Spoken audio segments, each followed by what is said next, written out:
This noise you hear here is the screeching sound a Mooresville family has been hearing around the clock for several days now. The noise coming from a cell phone tower right behind their house. Tonight, RTV6's Nicole Griffin is finding out what was causing it and learning now that it has stopped, the family has new concerns.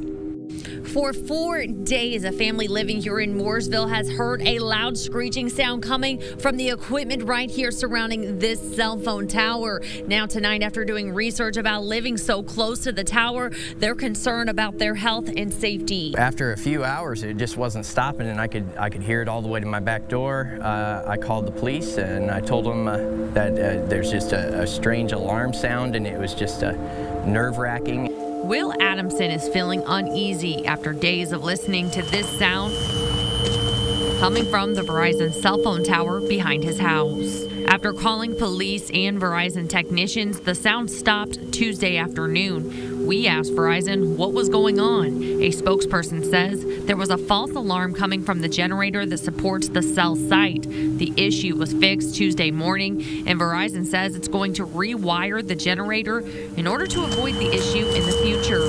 It might be quiet right now, but what was making the noise and what kind of frequencies are shooting out from this thing, you know, makes me wonder if it could be dangerous. It's just a little concerning with, you know, kids in the house. Verizon is hearing similar concerns from other people who live near cell towers about the health impacts of the radio frequencies. They want people to know all Verizon facilities comply with FCC standards. They say their technology is constantly reviewed by health and safety organizations worldwide in order to ensure safety. Nicole Griffin, RTV6. Today, fear is 24/7, 365. The system was never designed for prolonged fear and stress as we are experiencing in today's world.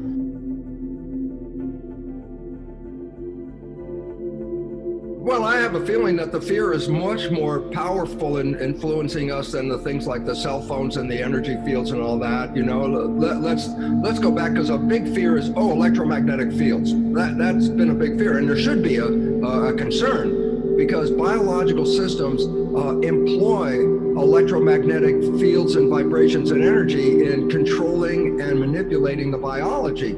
So if the energy fields around us are altered, they surely can have an effect. And I say, well, is everybody affected by this? And I say, look, when we were afraid because high power, high tension lines, the ones that carry the big load of electricity, and people live underneath those lines, they assessed, is there any difference in the health of people who live under the high power tension lines? And they find out, yeah, for sure, people are affected. You got, you know, more health issues of people living there. And then I go, is everybody affected? And this is where it comes down to the important part. No, not everybody was affected. Those that were affected were already under stress.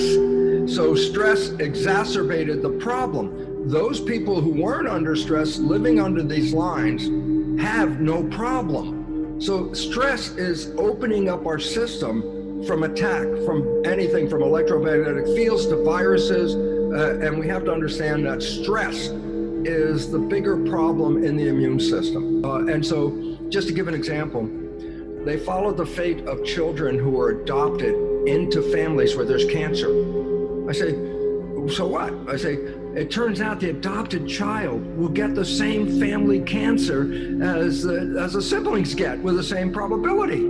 I go, yeah, but what's different? I go, the adopted child came from totally different genetics, and the cancer is running in the family. And what's the point? Cancer is not due to genes. Cancer is due to not living in harmony. And all of a sudden it says, well, then how do you fight cancer? And I say, well, we kill all the cancer cells. I go, the cancer cells are a symptom. The problem is not living in harmony. You can kill all the damn cancer cells you want, but if you don't change the problem, the cause, a cancer will come back again. And so there's a misunderstanding about genes and victimization. We're all perceived as victims of our heredity when we are absolute masters. We control our genetics, and that's the most important fact that people have to understand. What is so important? If we do not focus on the problems that they keep throwing at us, And you start to look at your life and say, am I okay? Yeah, I'm pretty good. How's my family? We're good. We're healthy. Even if there's a flu, as I said, half the people tested with the flu don't even have symptoms. So it's not as lethal as they say. It's the fear of death is the problem that we must deal with today. And the idea is, am I open to die? And I say, everybody's open to die. But will you die from this flu? I go, not necessarily unless you're part of that same group. So let me just emphasize, the group that should be concerned are the aged people, very old, people on support, like nursing support, like especially in nursing homes, people whose immune system is already compromised. If you are in that situation, then by all means, do everything to protect yourself. Isolate from those people that may be carrying it. And remember, a lot of carriers have no symptoms, so you wouldn't even know they were carrying it. And follow the guidelines of eating well, vitamins, supplements, and thinking in a different way, more specifically for that group than for the rest, because that's the group that is primarily affected by this. Then I say, yeah, but there's a lot of respiratory distress. And I go, again, all of that is manageable if you can get hospital care. If you can get a ventilator, if you can get some antiviral drugs and the medical system, people won't die from this if they get care. So basically, it's not, oh my God, I got the flu, I'm gonna die. We got to change that visual picture, because that is the biggest problem affecting us today, is the fear. The fear that has been generated by this is the biggest problem of all, because people have to understand about the immune system. The immune system is designed for internal protection. Anything that gets in my body, parasites, viruses, bacteria, the immune system's function is to fight that. And I say, does it use energy to have the immune system? I go, of course. If you've ever been really sick, you probably didn't have enough energy to get out of bed sometimes. I say, the immune system uses lots of energy. I go, so what? Well, then here comes the problem. There are two protection systems. The immune system protects me on the inside. The adrenal system, which is called fight or flight, protects me from threats on the outside. I go, so why is it relevant? Well, let's give a scenario here. You have a bacterial infection, you might have a bad case of diarrhea coming, and you're being chased by a saber-toothed tiger. Question, if I had to divide the energy in my body to protect me from the flu or bacteria and from the tiger, how would you split the energy distribution between those two?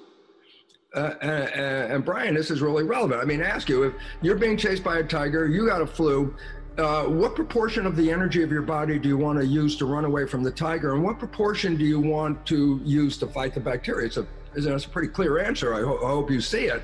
Probably 99-1 is probably what I would do. Exactly.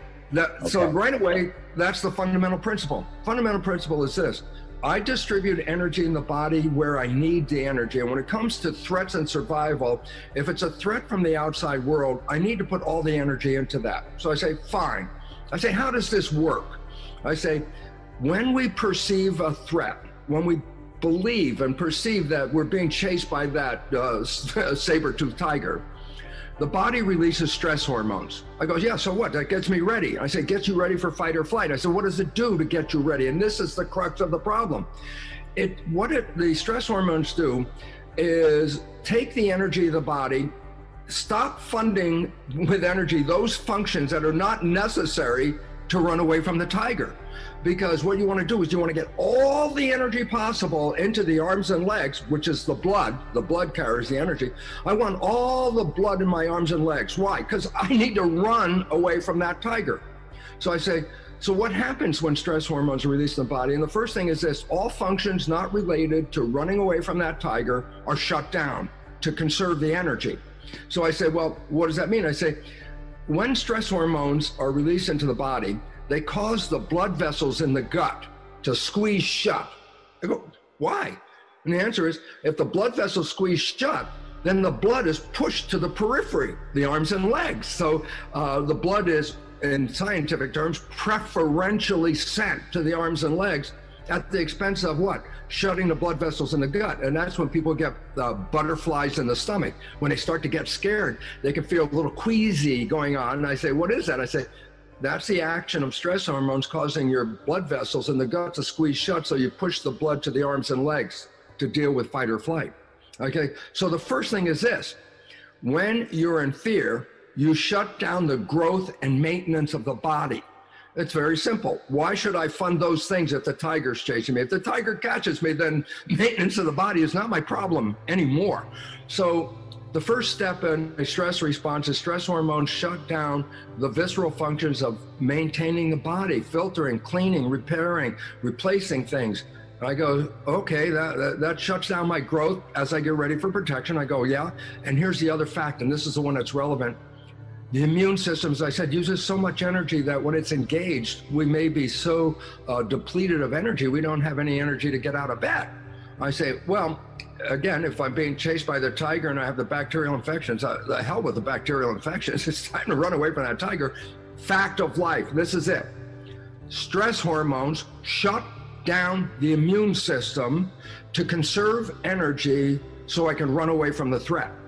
And I go, it's so powerful at shutting down the immune system that stress hormones are used, listen, therapeutically. I go, what do you mean?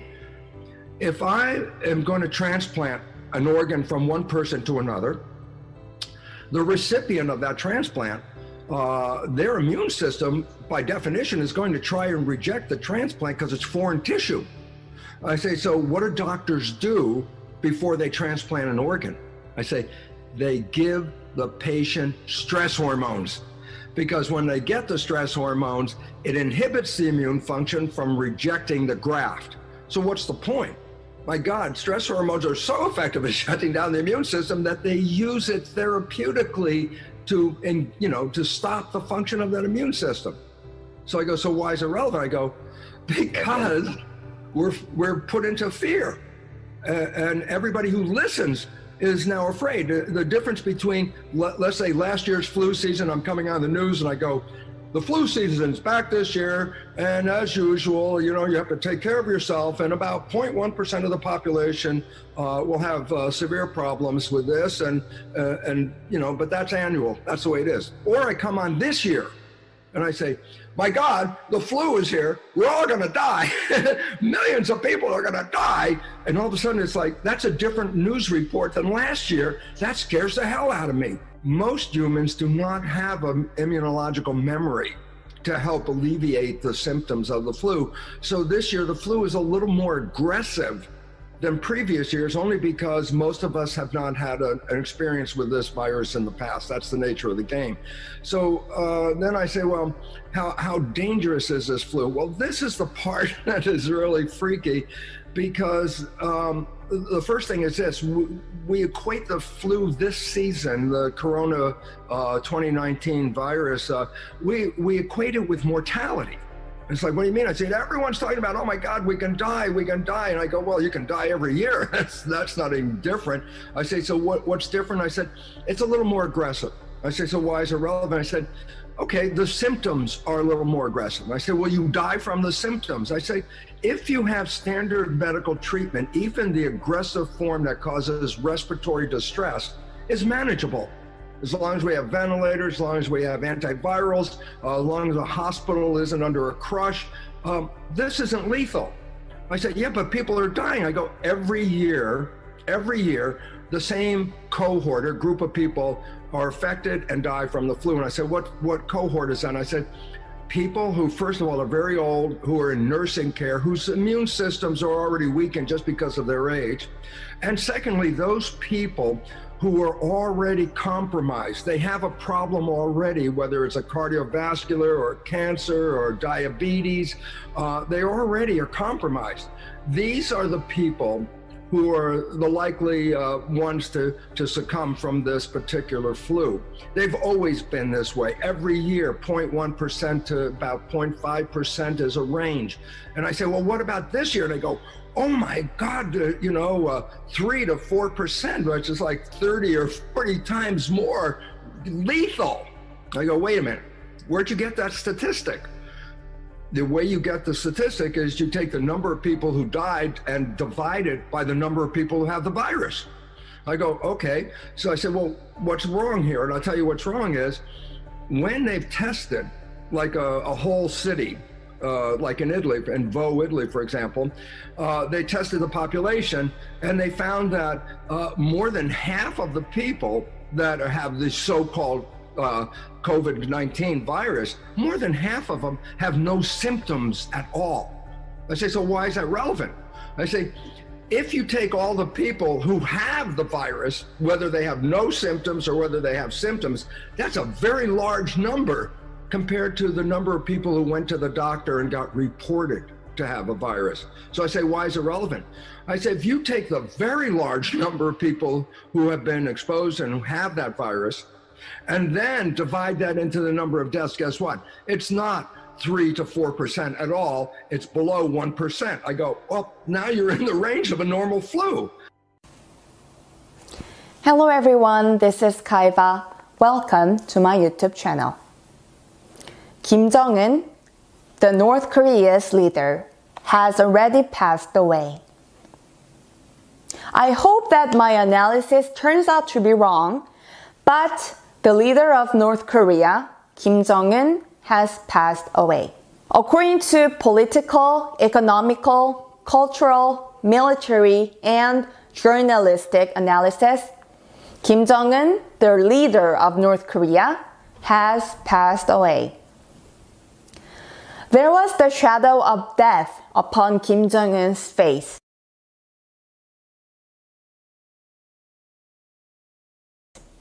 Kim Jong-un was too much stressed out.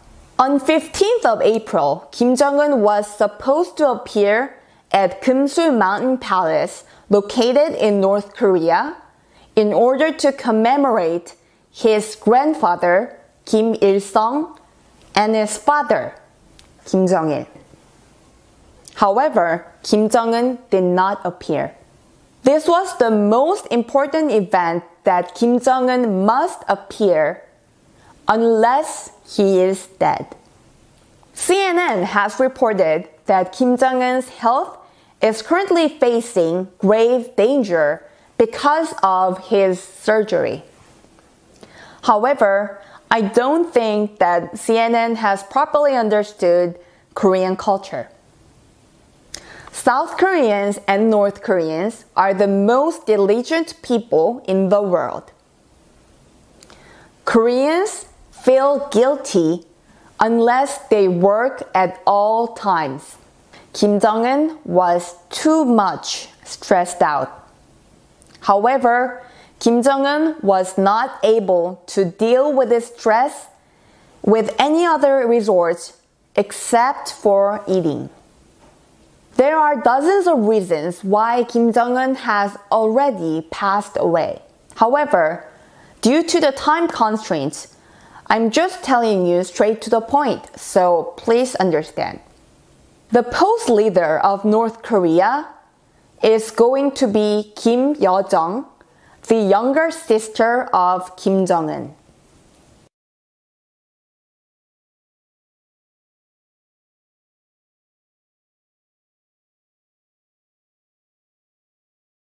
Kim Yo-jong, who is going to be the post-leader of North Korea, will try to conceal the fact that Kim Jong-un has already passed away. And Kim Yo-jong will announce that Kim Jong-un is recently receiving medical treatment at the hospital. And eventually, Kim Yo-jong will take control as the post-leader of North Korea. This is not a joke. My name is Kaiva, and according to my analysis through my head, heart, and value, the aura, the leader of North Korea has already passed away. I hope that all politicians stay healthy mentally and physically. Thank you for watching. A massive explosion took place within the city of Akure, located in the southwestern portion of the African country of Nigeria. The explosion was so intense that it split in half the road leading into the city, while inflicting serious damage to dozens of homes and churches in the vicinity. The governor of Nigeria's Ondo state, where the explosion took place, labeled the incident as an accident caused by a fire on a transport truck that was carrying explosives to a storage facility in a neighboring state. That was their hastily arranged explanation for the bizarre and controversial incident that took place on the morning of March 28th. The governor went as far as to say that the transport vehicle was probably buried below the massive blast site, and that it may still contain explosive material. The governing body of Ondo State almost succeeded in convincing suspicious residents of the city of Akure that the massive explosion was just an accident. That was until such time as experts in the field of geophysics and earthquake engineering examined the blast site. It was at this time that the story of what had happened began to change in a rather dramatic fashion. The expert examiners, professors of geophysics from a nearby university's earthquake and space weather laboratory, indicated that the explosion was not the result of an accident. Rather, it was caused by a giant rock from space, actually a large fragment of a nearby asteroid. According to the investigation of the blast site and using preliminary calculations, the experts concluded that a large rock had impacted the location, hitting the Earth at an angle of 43 degrees. In essence, it was a natural phenomenon, not an accident. Their preliminary findings were in line with an actual eyewitness account that took place at around 12:45 a.m. local time on the morning of March 28th, where a nearby resident sighted a huge flying object traveling at tremendous speed above them. Within a few seconds, an explosion was heard in the distance as buildings began shaking. The expert examiners further elaborated on the investigation of the blast site in a manner that was contradictory to the explanation of explosive detonation given by the governing authorities. According to the experts, there was no evidence of a buried vehicle or buried explosives from the site. Upon further examination, a number of foreign rocks and strange metallic objects were discovered within the crater, which begs the question of whether there was the presence of asteroid or meteor fragments. A research group carried out a detailed analysis of the impact site. They established that the impact crater was circular, with a diameter of nearly 69 feet and with a depth of more than 25 feet. This would suggest a natural phenomenon. The group also discovered that there was water oozing from the edges of the impact site, but there was no evidence of a fire or any burning or radioactive materials. The impact of the blast covered a 1 kilometer, 3,280-foot radius of the crater surroundings. Therefore, their conclusion is that a large meteor from the asteroid belt, traveling at a great speed, impacted the location at an angle of 43 degrees, which created an ejecta-blast zone that caused roofs to collapse and walls to give way to numerous structures. The meteor impact event in Akure is reminiscent of the Chelyabinsk mid-air explosion that took place in February of 2013, an extraordinary event that released 30 times more energy than the Hiroshima bomb, while damaging more than 7,000 buildings. The visualization in the aftermath of what is being labeled as a natural phenomenon in Nigeria reminds us of the urgent need to keep a careful eye on the sky, especially in a time when near-Earth space objects are increasing exponentially.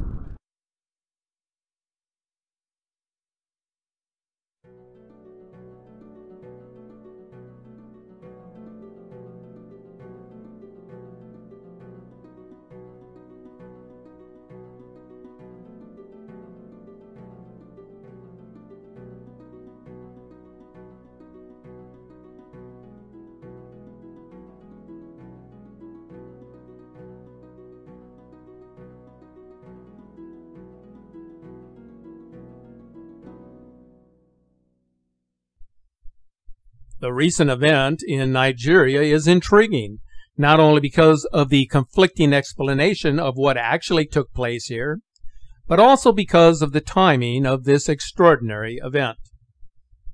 Last month, NASA had announced that a large and potentially hazardous asteroid would be flying over the Earth. The asteroid, called 2012 XA-133, was set to pass Earth on Thursday, March 26th, which would be March 27th in Nigeria, and it would be traveling at a speed of 53,000 miles per hour. NASA assured the public that the Earth would not be affected by the flyover of this asteroid. Now, it's important to note that as near-Earth objects orbit the Sun, they are known to occasionally approach close to the Earth. In terms of distance, that could be as much as millions of miles, or as close as between the Earth and the Moon. So the effect of these space rocks on the Earth's atmosphere, and consequently the threat of an impact, would depend on its size and the trajectory of the space rock as it makes its approach towards the Earth.